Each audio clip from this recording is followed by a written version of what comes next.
नमस्कार दर्शक बंधु मु सत्य एक नुआ एपिसोड रे आपण मानकु स्वागत। दर्शक बंधु एही कहानी मध्य एपरी कार्यर फलाफल जहा तुमे केबे करिना हो तथापि निजको किपरि दोषी अनुभव करूछ। आसंतु जानिबा महाभारतर एही कौतूहलपूर्ण कहानी आपणक चैनल यूके टीवी ओडिया रे।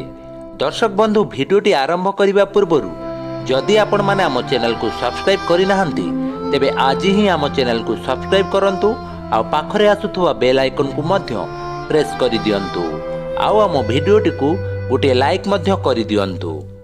दर्शक बंधु एही कहानीटी पितामह भीष्मंकर सरसज्जा बेलर। दिने पितामह भीष्म भगवान श्रीकृष्ण को पचारिले, हे मधुसूदन एहा मोर केउ कर्मर फल जहा मु सरसज्जा उपरे पड़िछि।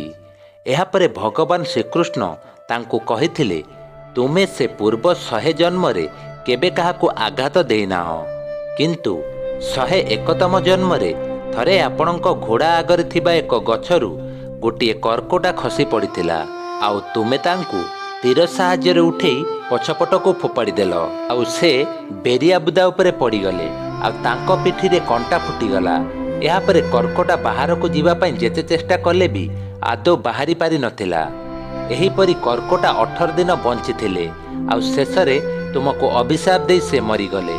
तेणु हे पितामह तुमर 100 जन्मर गुणात्मक कार्य हेतु कर्कोटार अभिशाप आज पर्यंत तुम पई प्रयोग होई पारिला नाही, किंतु जेतेबेले द्रौपदींकर वस्त्रहरण हेउथिला सेतेबेले आपण मूक दर्शक भावरे देखुथिले।